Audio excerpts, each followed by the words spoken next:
Next 9 news में आपका बहुत बहुत स्वागत है। मैं हूं आपके साथ अब्रारुल हक रहमानी। आज बात करेंगे आज़म खान की। आज़म खान जिस तरीके से उत्तर प्रदेश की सियासत में समाजवादी पार्टी को लेकर जितनी मेहनतें उनके द्वारा की गई है, क्या उसके बाद अगर आज की राजनीतिक हालात के तौर पर देखा जाए तो कहीं ना कहीं एक बड़ी गिरावट दर्ज की गई है। और ख़ास तौर से रामपुर में जो विधानसभा के उपचुनाव हुए, उस चुनाव में जिस तरीके से उनके ही चेहरे पर उतारे गए प्रत्याशी आसिम रज़ा की एक करारी हार हुई। हालांकि समाजवादी पार्टी का भी यहाँ पर कहीं ना कहीं एक कह सकते हैं कि बड़ी कमी के तौर पर देखा जा रहा था कि अखिलेश यादव मैनपुरी सीट पर प्रचार प्रसार में जिस तरीके से व्यस्त नजर आ रहे थे, उनका जहन रामपुर विधानसभा उपचुनाव पर गया ही नहीं। और इसी के कारण जो है वहाँ पर इस तरीके से समाजवादी पार्टी की एक बुरी हार देखने को मिली। हालांकि प्रशासन को लेकर के भी कई तरीके के गंभीर आरोप लगाए गए और साथ ही ये भी कहा गया कि दरअसल प्रशासन सत्ता पक्ष के लिए काम कर रहा था और वहाँ पर समाजवादी पार्टी के पक्ष में जो लोग दिखाई दे रहे थे या उनके पक्ष में जो वोट डालने के लिए जा रहे थे, उन्हें किसी न किसी तरीके से वहाँ से वापस करवाया जा रहा था और वो प्रशासन के लोग करवा रहे थे। लेकिन इन तमाम बयानों से अलग हट करके अगर देखा जाए तो कहीं ना कहीं उस सीट पर समाजवादी पार्टी का जनाधार कम हुआ है।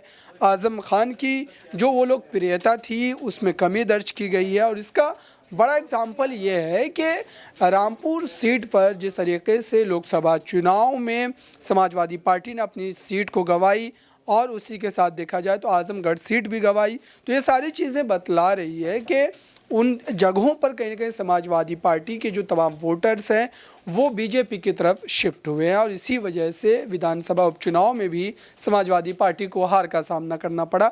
लेकिन इस हार को कहीं ना कहीं आज़म खान के उस सियासी कद से जोड़ करके देखा जा रहा है। हालांकि आज़म खान इस वक्त कहीं ना कहीं कई तरीके के मुश्किलों से घिरे हुए, लगातार मुकदमों का बोझ जो है उन पर डाला जा रहा है। सीएम योगी की जब से सरकार आई उसके बाद से कई तरीके के मामले उन पर दर्ज किए गए। आज इन्हीं तमाम मामलों को बारीकी से समझने की कोशिश करेंगे। मेरे साथ न्यूज़रूम में मौजूद है इस वक्त कई सहयोगी, कशिश है, उनसे समझते हैं कि दरअसल आज़म खान के अगर सियासी कद की बात की जाए, जिस तरीके से लगातार कहीं ना कहीं उसमें एक कमी देखने को मिली है और इसका बड़ा उदाहरण आप देखिए कि विधानसभा उपचुनाव में कहीं ना कहीं उनके इतनी ज़्यादा मेहनत करने के बावजूद भी वो अपने प्रत्याशी को जीत नहीं दिलवा पाए। तो कैसे देखते हैं, क्या अब आने वाले समय में अल्पसंख्यक का जो एक बड़ा चेहरा समाजवादी पार्टी में था वो ख़त्म होता नजर आ रहा है? देखिए, यहाँ पर साफ तौर पे कहा जा सकता है कि आज़म खान के साथ ये पहली बार यहाँ पर अखिलेश ने नहीं किया या फिर सपा पार्टी ने नहीं किया। जब वो जेल में थे तब भी यहाँ पर मुलाकात करने कोई नहीं गया था और जहाँ कहीं ना कहीं शिवपाल को एक फ़ायदे की ज़रूरत थी, एक वो सोच रहे थे राजनीतिक तौर पे, तब वो यहाँ पर आज़म से मिलने गए थे अपने फ़ायदे के लिए, वरना वो पहले नहीं गए थे। नॉर्मल सी बात है। तो यहाँ पर देखिए अखिलेश यादव, अब आप रामपुर हारे, रामपुर आप तब हारे जब आप 10 बार वहाँ से विधायक रह चुके हैं आज़म खान और अब उनकी विधायकी रद्द कर दी गई, जिसको लेकर योगी सरकार पर निशाना साधा जा रहा है कि उनके कहने पर ये सब कुछ किया गया है। क्योंकि आप देखिए हमारे देश की जो कानून व्यवस्था है वो कितने धीरे काम करती है और लेकिन आज़म खान के मामले में कितनी जल्दी काम करती नजर आ रही है। तो यहाँ पर अखिलेश यादव ने ना तो उस बात पे कोई बात कही थी, उस मामले पर बात नहीं कही। उसके बाद आप देखिए कि रामपुर में हार गए तब उन्होंने कोई खास कमेंट नहीं किया, बस ये कहा कि चुनाव आयोग ने कहा था कि ज़्यादा से ज़्यादा लोग वोट दे और यहाँ पर लोग पहुँच ही नहीं पाए, ये बात उन्होंने कही। तो अखिलेश यादव ने उतनी ज़्यादा यहाँ पर दिलचस्पी नहीं दिखाई। हार गए, कोई ज़्यादा बात करने की ज़रूरत नहीं है। लेकिन हाँ, आज़म खान को लेकर मैं ये कह सकती हूँ कि अगर एक बार यहाँ पर किसी और पार्टी का समर्थन अगर वो यहाँ पर देते, मान लीजिए बसपा का ही वो समर्थन देते, तो उससे कहीं ना कहीं उन्हें भी फायदा यहाँ पर होगा, उनके परिवार को भी होगा, क्योंकि परिवार को भी राजनीति में ही आगे बढ़ना। उनके बेटे अब्दुल्ला हो गए, बहू सिद्रा हो गई, पत्नी तंजीन फातिमा हो गई और यहाँ पर मायावती का तो यहाँ पर फायदा होगा। और जब मायावती का फायदा होगा तो शायद ये बात अखिलेश यादव से बिल्कुल भी हजम नहीं होगी, तो कहीं ना कहीं वो इंपॉर्टेंस एक बार फिर से आज़म खान को देते नजर आएंगे। तो इससे कुल मिलाकर के क्या समझा जाए कि जिस तरीके से समाजवादी पार्टी का एक मजबूत वोट बैंक रहा है, अल्पसंख्यक जो समुदाय है, तो इसके एक बड़े चेहरे के तौर पर माने जाते थे आज़म खान, लेकिन जब वो अपनी गढ़ में हार रहे हैं, ख़ासतौर से इससे पहले लोकसभा चुनाव में उनको हार का सामना करना पड़ा था, तो ऐसे में अब ये कहा जा रहा है कि कहीं ना कहीं वोटर्स जो है वो शिफ्ट हो रहे हैं दूसरी जगह। तो ऐसे में अब आने वाले विधानसभा चुनाव को अगर देखें या नगर निकाय चुनाव जो होने वाले हैं, तो इसमें कितना अखिलेश यादव का सियासी तौर पर नुकसान हो सकता है? आज़म खान को जिस तरीके से लगातार नज़रअंदाज कह सकते हैं या फिर उनको उस तरीके से तवज्जो नहीं दी जा रही है। देखिए ये यहाँ पे नुकसान होगा, नॉर्मल सी बात है। आप ये देखिए कि लोकसभा चुनावों में भी जब उपचुनाव हुए थे तो यहाँ पर हार का सामना करना पड़ा था।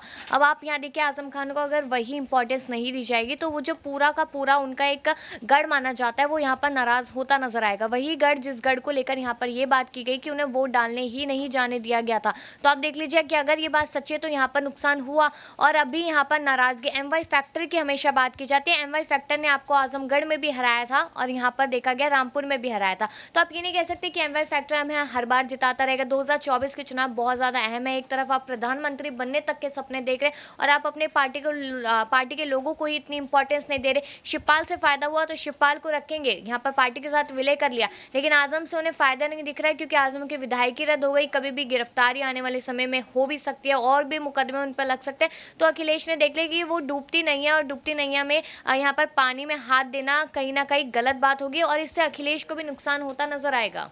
बिल्कुल कशिश ने अपनी तमाम बातों को बेहतरीन अंदाज में रखा है। मेरे साथ कपिल बने हुए, इनसे समझते हैं कि दरअसल आज़म खान को लेकर के उनकी क्या सोच है और साथ ही अखिलेश यादव की जो कह सकते हैं उस सियासी विरासत को वो पिता के निधन के बाद किस तरीके से संभालते नजर आएंगे और आने वाले समय में क्या वाकई जिस तरीके से मुलायम सिंह यादव का सियासत में कहीं ना कहीं एक रुतबा था और अलग तरीके के नेताओं में शुमार किए जाते, तो क्या आपके नज़रिए से क्या माना जाए, क्या अखिलेश यादव उस जो है छवि को बनाए रखने में कामयाब हो पाएंगे?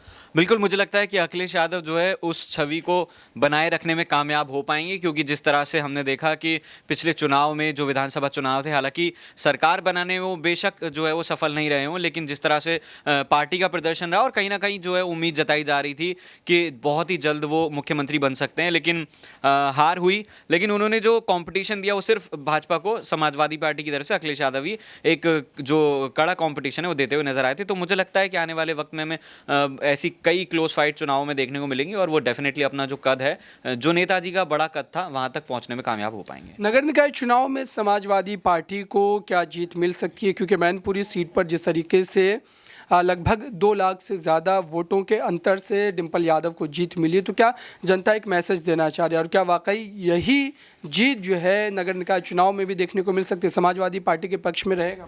बिल्कुल, जहां तक मुझे लगता है कि जिस तरह हमने दिल्ली में देखा एमसीडी इलेक्शन में भाजपा बिल्कुल एकदम साफ हो गई।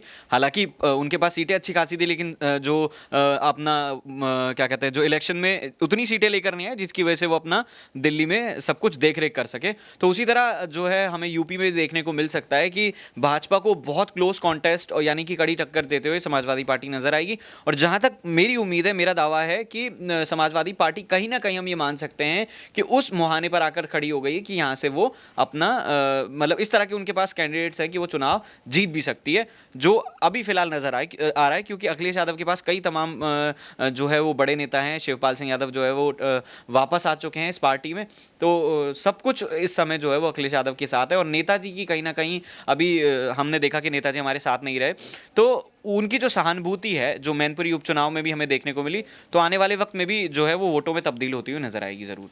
ये कहीं ना कहीं तमाम बातें जो आज़म खान को लेकर के थी और साथ ही समाजवादी पार्टी के सियासी भविष्य को लेकर के। फिलहाल सत्ता के खेल के इस खास कार्यक्रम में बस इतना ही। फिर नए चेहरे नए मुद्दे के साथ आपके सामने हाजिर होंगे। इस खास कार्यक्रम में बस इतना ही। देखते रहिए ताज़ा तरीन खबरों के लिए नेक्स्ट 9 न्यूज़ को। धन्यवाद।